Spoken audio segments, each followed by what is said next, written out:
You saw Jesse in the 4819 car just start his qualifying run. For qualifying this year, it was at Chocolate Thunder, and Dave set it up so that the racers would be starting basically as soon as the previous qualifier had made it through Chocolate Thunder.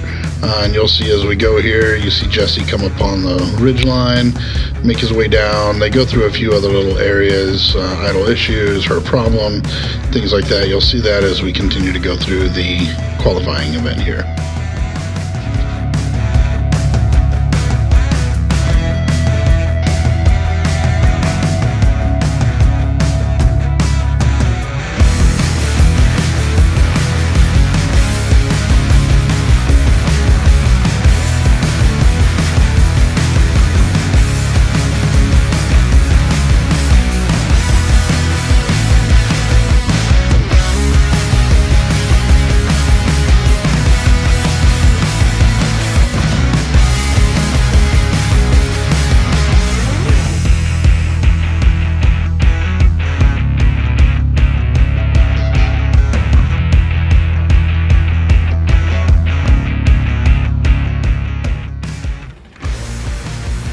Trying to choose the right line up there as the 48-19 of Jesse Lee comes into her problem. We're seeing him back at the finish after the horsepower hill and idle issues.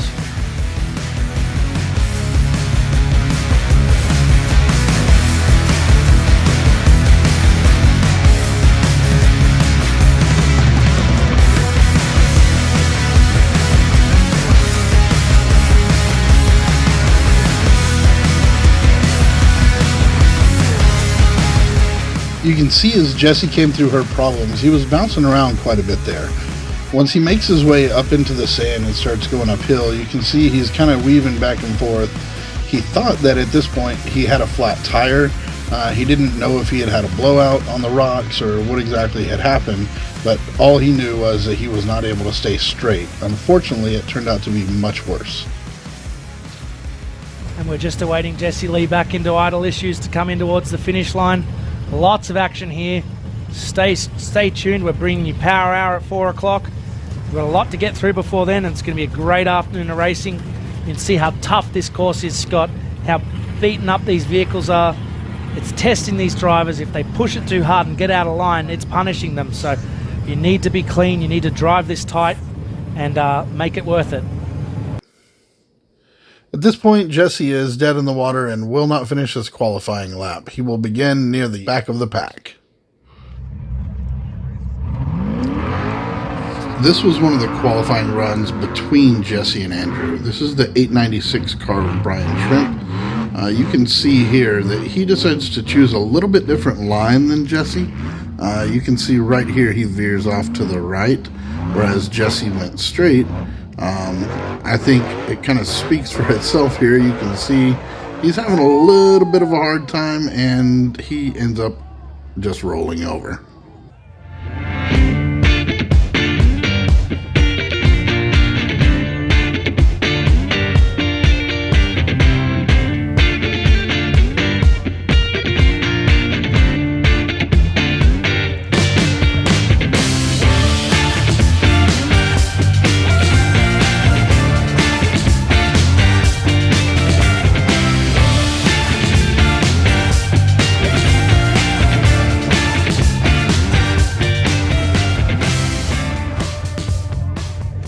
We've got the 4853 of Andrew Gorman staged on the start line. I'm sure we'll be firing him off into Chocolate Thunder very soon. Looks like a nice Jimmy's buggy up there. Another quintessential Legends class car. Those Jimmy's buggies, and we used to have the spec car series as well, where they built a bunch of them that really, fitted the Legends rules almost perfectly. That single shock, 37-inch tire. It's really cool to see it continuing. This one looks a bit newer than some of those, probably custom built to race Legends. But it's great, the mix of cars that we have at this event between the 10, 12-year-old ones that are history of our sport and the new ones that are pushing the envelope as well. And that's what builds this Legends class together. Sounds like Gorman has just taken off from the line. What an unbelievable shot. I just can't get over this right here. On the top of the ridge overlooking Hammertown, overlooking us. As a driver, you'd almost be tempted to stop up there and take a nice photo. Yeah, of have a little Hammertown, picnic. but you're qualifying. You've got to keep moving. Come on, Larry, let's put the foot down. We've got Andrew taking that left line, Scott, that you liked before, and he schooled it. Well done. That's what we like to see. That is qualifying. Andrew has his foot down. He's hunting for that pole position. Let's see what he's got. Larry's making the turn into the sand. We're going to see him starting into some of our other little rock trails we've got here and then heading to Horsepower Hill and back to Chocolate Thunder. Got to say that Andrew kind of entered this no matter where he was starting from, the qualifying, which was actually 75th off the line. That even with that far back in the pack, you have to say he's one of the favorites. Are we looking at a top 10? Yeah, I think he is one of our favorites, and he's showing why. He's driving nice and clean. You know, I said it a couple of minutes ago, the ones that are the fastest actually look, you know, the most boring in a way, but that is smooth driving. He's making clean angles through those corners, staying outside of all the big nasty stuff. Are we looking at a top 5? Ooh, could it be a top 5? I think you probably could at the moment. I wasn't up here earlier this afternoon, so I have no idea what the top 10 in qualifying look like on course.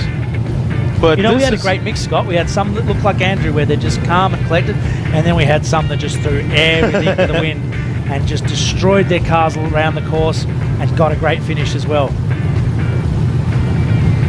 Now we've got 2 cars on course. Larry making his way into her problems, idle issues, making his way back towards the finish line.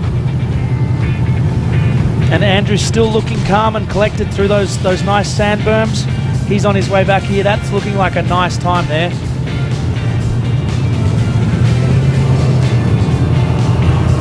And we've got another car on course, the 4777 about to leave, Jeffrey Bradford.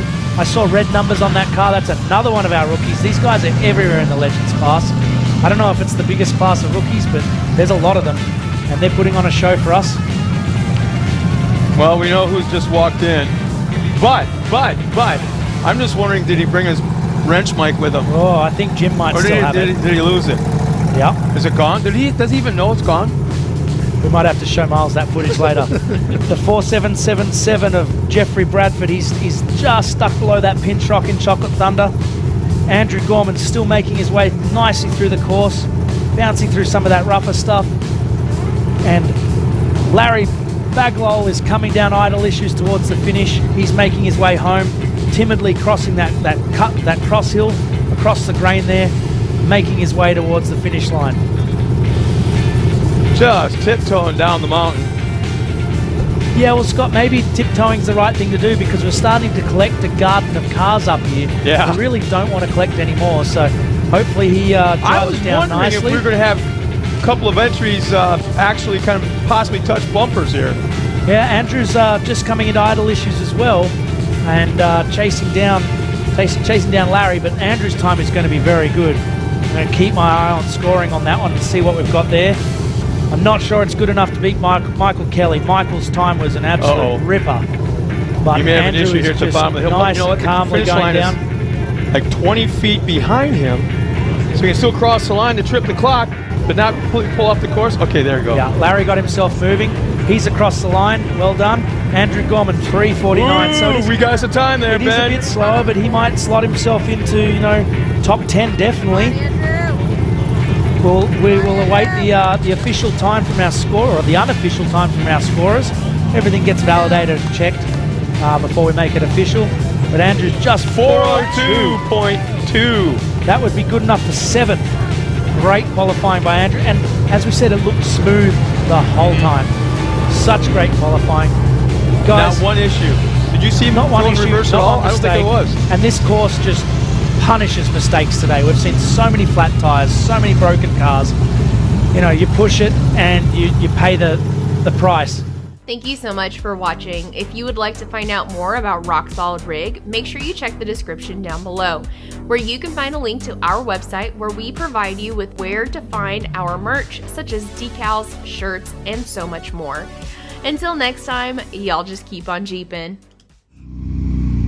Get snug. A little more. All right. Go ahead. All right, let's see if we can move. Ready? Go.